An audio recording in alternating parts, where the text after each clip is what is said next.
मोदी, शाह और नीतीश के निर्देश पर पहले से ही विपक्ष के मजबूत बूतों को चिन्हित कर लिया गया है।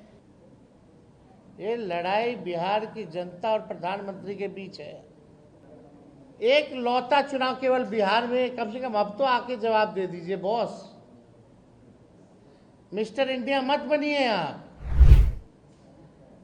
जो मुख्य चुनाव आयुक्त हैं, एक लौता चुनाव केवल बिहार में, कम से कम अब तो आके जवाब दे दीजिए बॉस।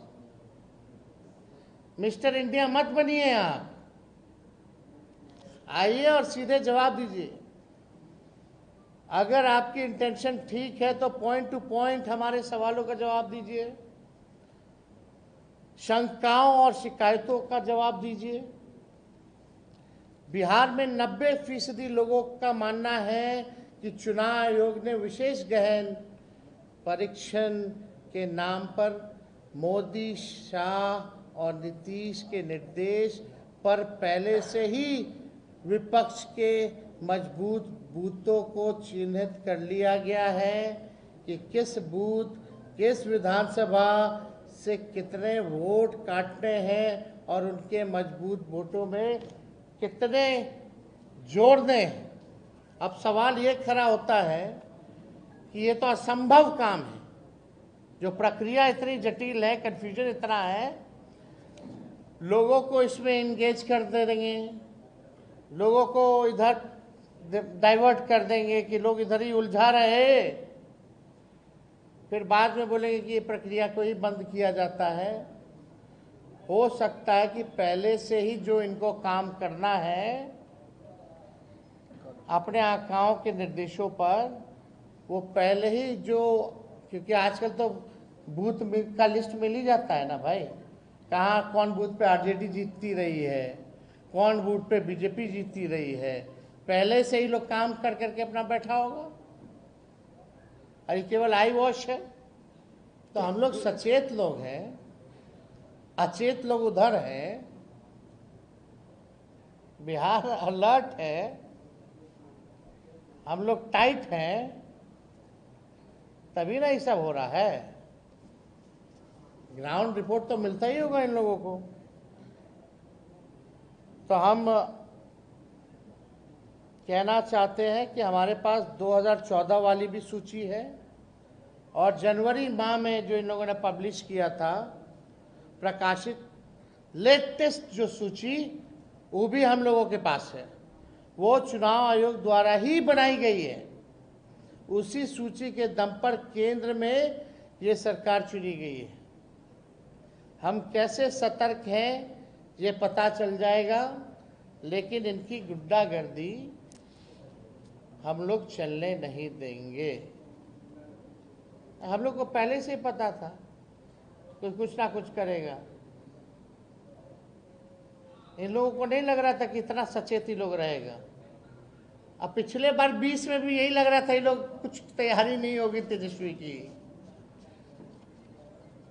कितनी हालत टाइट रही, कितनों का हवा निकल गया, सब पता। और बिहार में चुनाव बिहार के मुख्यमंत्री के फेस पे थोड़ी हो रहा है, कूद कूद करके प्रधानमंत्री के चेहरे पे हो रहा है। ये लड़ाई बिहार की जनता और प्रधानमंत्री के बीच है। हिसाब मांग रही है बिहार की जनता 20 साल का और 11 साल इनके केंद्र के सरकार का। जवाब देना पड़ेगा मोदी जी। आपको बिहार के लोग सत्तू भी खिलाएंगे, लिट्टी भी खिलाएंगे, चोखा भी बनाना सिखाएंगे, लेकिन बिहार के सवाल का जवाब आपको देना पड़ेगा।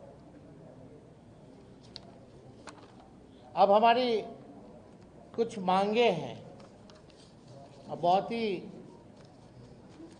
5 मांगे हैं मात्र। निर्वाचन आयोग तत्काल सभी भ्रमित आदेशों को रद्द करे और एक अंतिम स्पष्ट दिशा निर्देश जारी करें। हर हफ्ता, हर बार जो बदलाव किया जा रहा है, सब ऑर्डर रद्द करो, निर्देश रद्द करो और एक स्पष्ट और अंतिम बार अपना निर्णय बताइए। दूसरा, 2003 के मतदाता सूची को आधार मानने की प्रक्रिया को निरस्त किया जाए। तीसरा, दस्तावेजों में अनिवार्यता को समाप्त किया जाए या प्रमाणन के वैकल्पिक और व्यवहारिक उपाय अपनाए जाए। जो व्यवहारिक है, जो प्रैक्टिकल है, वो प्रक्रिया को जो है, उन डॉक्यूमेंट को जो है अपनाने की जरूरत है।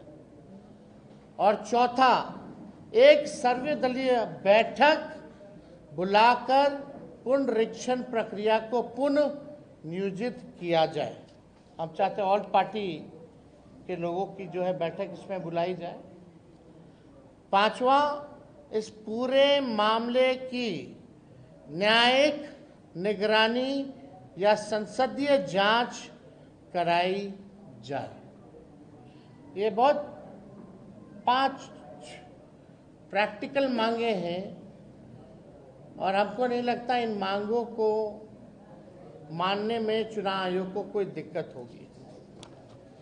ये बिल्कुल एकदम प्रैक्टिकल मांगे हैं। ये सिर्फ नाम की लड़ाई नहीं, ये वजूद की भी लड़ाई है। इसलिए लोकतंत्र में सबकी भागीदारी होनी चाहिए, चयनित वर्ग की नहीं होनी चाहिए। लोकतंत्र में सबकी भागीदारी होनी चाहिए, ना कि केवल चयनित लोगों की भागीदारी होनी चाहिए। तो इस विषय से पर हम चाहेंगे कि हमारे साथ कांग्रेस के अध्यक्ष भी यहाँ साथ में हैं, और इससे पहले हम लोग साथ ही एक कार्यक्रम में था, बोले हम चल प्रेस कॉन्फ्रेंस कर रहे हैं, आप भी चलिए और प्रेस कॉन्फ्रेंस कीजिए। तो हमारे साथ आज कांग्रेस के हैं, नहीं तो फिर बाद में दिखाएगा कि लेफ्ट का लोग क्यों नहीं आया। ये हमारे साथ हैं, हम बोले हम प्रेस कॉन्फ्रेंस कर रहे हैं, उसलिए चलिए बताइए। सम्मानित इस विशेष प्रेस वार्ता में उपस्थित कोऑर्डिनेशन कमेटी के सम्मानित अध्यक्ष तेजस्वी प्रसाद यादव जी, मंचासीन हमारे सभी वरीय नेतागण और हमारे सामने सभी उपस्थित इलेक्ट्रॉनिक्स मीडिया, प्रिंट मीडिया और फोटोग्राफर, सभी को मैं आभार और धन्यवाद देता हूँ। ऐसे सारी बातें तेजस्वी जी ने विस्तार से रखी और इस पॉइंट पे हमें समझते हैं कि कोई ऐसा विषय वस्तु नहीं रहा जिस पर हम अलग से बोलें। लेकिन मैं 2-3 बातों को आपके सामने रखना चाहता हूं। पहली बात तो ये कि यदि ये मतदाता सूची पुनर्निरीक्षण करना ही था तो आप बीते लोकसभा के चुनाव में आपने क्यों नहीं किया? इसलिए बिहार की जनता और देश की जनता ये जानना चाहती है कि जो आपने जिस मतदाता की बदौलत केंद्र में सरकार बना के बैठे हैं, क्या वो सरकार जो है वैध है? तो पहला सवाल तो मेरा ये है कि केंद्र में बैठी सरकार जिस मत की बदौलत केंद्र में सत्ता में है और बिहार की बैसाखी लेकर के बैठी है, तो क्या वो केंद्र की सरकार वैलिड है या नहीं? दूसरी बात कि जैसा कि आप जानते हैं, हम जिस राज्य के निवासी हैं, यहाँ अलग अलग परिप्रेक्ष्य में अलग अलग प्राकृतिक आपदाएं हैं और उस प्राकृतिक आपदाएं में हमारे कोई भी ऐसे व्यक्ति नहीं है जिनके पास जितनी भी डॉक्यूमेंटेशन मांगी गई है वो डॉक्यूमेंट उनके पास उपलब्ध होगा। इसलिए तेजस्वी जी ने जो सारी बातें कही, उस बात में जरा सा भी इलेक्शन कमीशन को यदि